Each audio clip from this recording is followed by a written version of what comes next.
Hello and welcome. I'm Reece, and here's what happened this week. People living in cities in northern Taiwan may be experiencing hotter summers than people in other areas. As city planners work to curb the north's expanding heat islands, the government is also going after employers who don't offer their workers proper shelter on especially hot days. Wesley Lewis reports. Summers in Taipei are getting hotter. That's what urban development experts say. They've identified heat islands, areas that experience higher temperatures, in northern Taiwan's densely populated cities, and they say they are expanding. 台北、新北跟桃园的这个热岛已经透过2个盆地还有大汉溪的这个河谷已经连接在一起，要透过跨区域、跨城市的这个治理共同去解决高温化的问题。 Officials from the Environment, Health, and Labor Ministries held a joint seminar to address the rising temperatures. The Environment Ministry says temperatures in Taipei may increase by another 0.5 degrees to 2 degrees Celsius in the next 20 years, which they say could pose a threat to public health. 世界卫生组织的资料，它从2000年初2000到2004的有关高温相关的死亡的话，我们最近2017到2020年的增加了85%，其实对我们的冲击是非常非常大的。 The Labor Ministry says they'll fine employers more than $9,000 if they fail to provide workers with shelter when the heat index hits the highest level. The Taipei city government has also invested in infrastructure projects to provide residents with more shade and ventilation.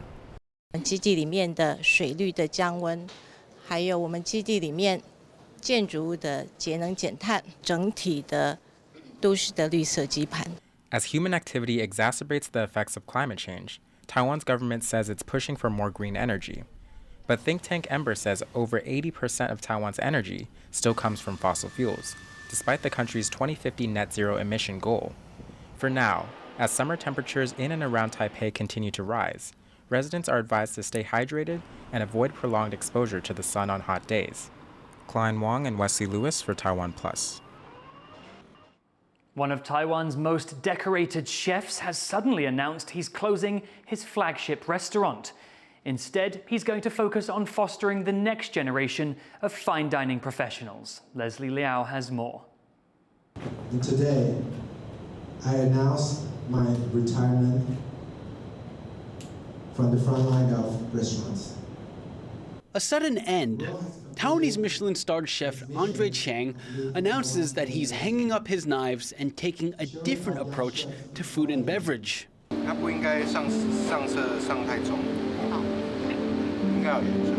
Chang is one of Taiwan's most decorated, internationally acclaimed culinary artists. He's been named one of the most influential chefs in the world. His restaurants have won multiple Michelin star awards. Two-starred restaurant Andre in Singapore was named the best eatery in the country by Restaurant Magazine before it shut down in 2018. The magazine also ranked Chang's Michelin two-star flagship establishment in Taipei, Raw, as the best restaurant in the entire country. Chang's accomplishments have made him a celebrity in Taiwan and a leading figure in the restaurant industry. He now wants to channel his decades of skill and experience into teaching the next generation of culinary artists. Andre says Raw will stop operating as a restaurant at the end of this year. After that, it will be turned into a culinary academy capable of turning out Michelin star level chefs. Raw will evolve into a culinary center for nurturing and training young Asian chefs. A culinary academy that can produce 10 to 20 Michelin quality chefs every year. Chang's sudden announcement comes as a shock to Taiwan's food and beverage scene. This isn't the first time Chef Chang has shuttered one of his establishments, but it is the first time he's announced such a major career move and change of direction. The star chef is stepping aside to give others the opportunity to shine. Howard Chang and Leslie Liao for TaiwanPlus. A team of sign language instructors has opened a summer camp for children. Here, they learn both how to protect themselves and how to appreciate deaf culture. John Van Trieste has this story. 突然发现，原来哥哥摸他的这件事啊，其实是违法的。This summer, sign language instructor and women's rights activist Zheng Xinyi has thrown herself into a special project. She's brought together 26 hearing children and 4 deaf or hearing impaired children together for a sign language summer camp with a purpose. Over 3 days, the children learn important life lessons through stories, both narrated aloud and interpreted into sign language. In this case, a story based on Ms. Zheng's own story of sexual assault.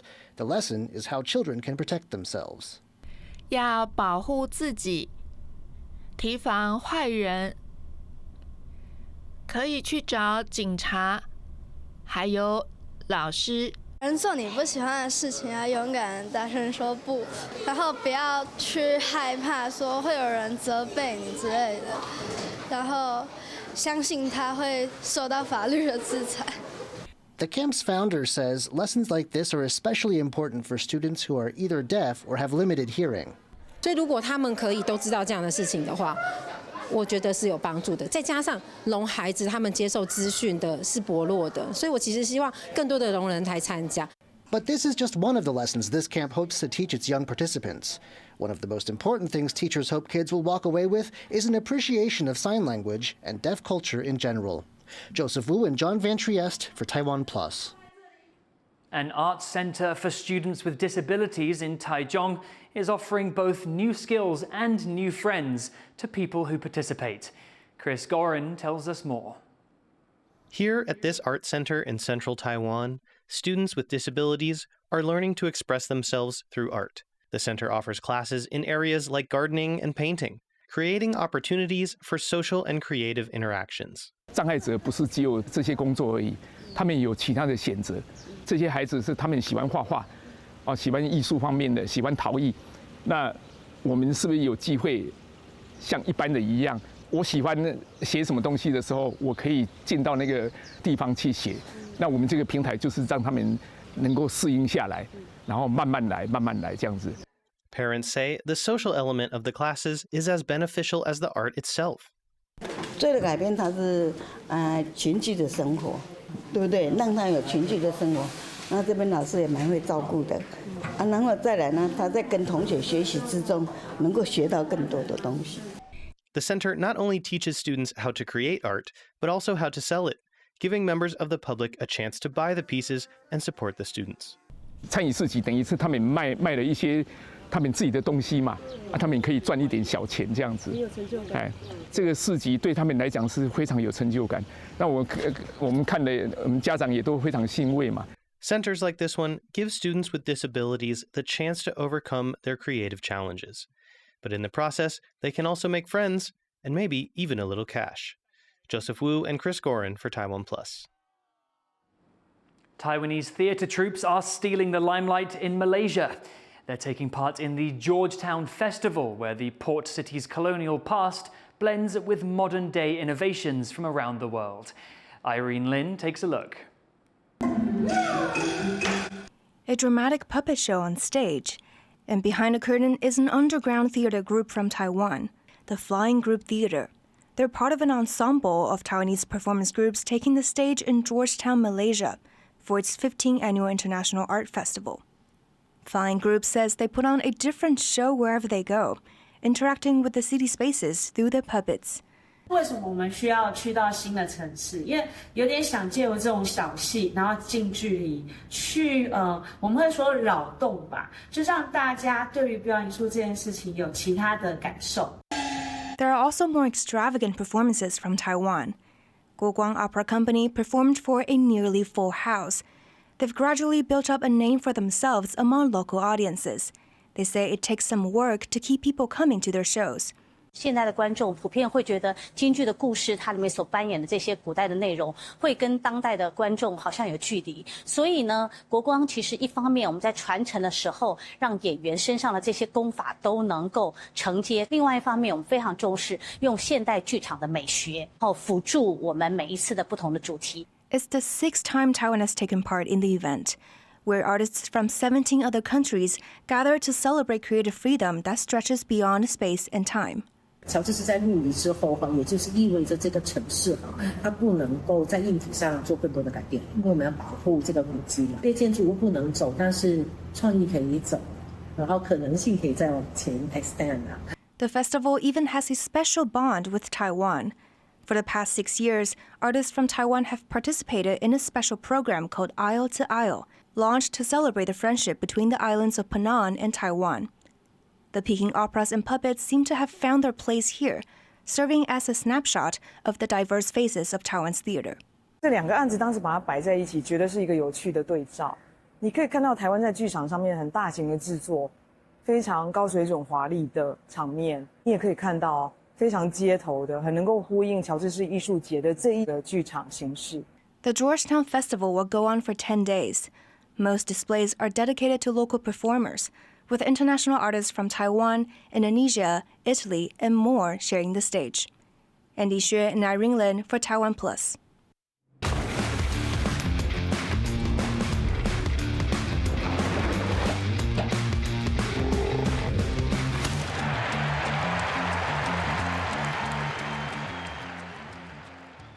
In 1960, one of Taiwan's most renowned athletes won his country its first Olympic medal at the Games in Rome. Decathlete CK Yang faced off with training partner, friend and competitor Rafer Johnson from the US in a historic showdown. Audiences around the world were glued to the screen as the two sports legends battled for the decathlon gold. Wesley Lewis has this story. A historic battle for Olympic glory. Taiwan's Yang Chuanguang, or CK Yang, known globally as the Ironman of Asia, versus Rafer Johnson from the United States. The two athletes reached their biggest milestone in the 1960 Rome Summer Olympic decathlon event. Both shouldered the weight of not only representing their countries, but also their respective communities. Yang, an indigenous Amis, and Johnson, an African American. They first met 4 years earlier at the 1956 Melbourne Olympics. He was my hero before, my idol. When the first time I saw him in Melbourne, boy, he was a giant then, and I was so skinny guy. In the lead up to the 1960 Olympics, Taiwan's government sent Yang to the US to train with Johnson at UCLA. There, they developed a competitive bond. I was lucky that I went to UCLA, practiced with Rafer, and we became friends. The pair trained for 2 years together, finally facing off in Rome. As decathlon athletes, they had to train in 10 different track and field events. Decathlon basically determined the greatest athlete in the world. 10 events, you compete at the highest level against athletes from all around the world. And if you come out on top of those events, you are widely considered to be the best athlete in the world. In total, Yang won 7 of the 10 events, but Johnson still came out on top, pulling ahead with big leads in events like shot put and discus. In the last event, the 1,500-meter race, both Yang and Johnson gave everything they had. Afterward, the two came together in an athlete's embrace, a moment captured in one of the most iconic photos in sports history. We walked together for a while, leaning on each other physically the way we had leaned on each other emotionally for the past 2 years. So great was my respect and admiration for him. I just wanted to be next to him at that moment. They would remain close friends for the rest of their lives, calling themselves the two-man United Nations. When Yang was diagnosed with liver cancer, Johnson was there by his side. And at Yang's funeral in 2007, Johnson delivered a eulogy to his companion. He had a heart bigger than any athlete I've ever known. A great champion and a great man. In the end, these two legendary athletes and the connection they made exemplified the capacity of sports to create deep, lifelong bonds across countries and cultures. Kama Shu and Wesley Lewis for TaiwanPlus. Thank you for watching Here's What Happened. You can visit the TaiwanPlus website or our social media for more stories from Taiwan and around the world. Finally, let's take a look at the Summer Festival fireworks show in Dadotung, Taipei. I'm Reece. Take care, and we'll see you next week.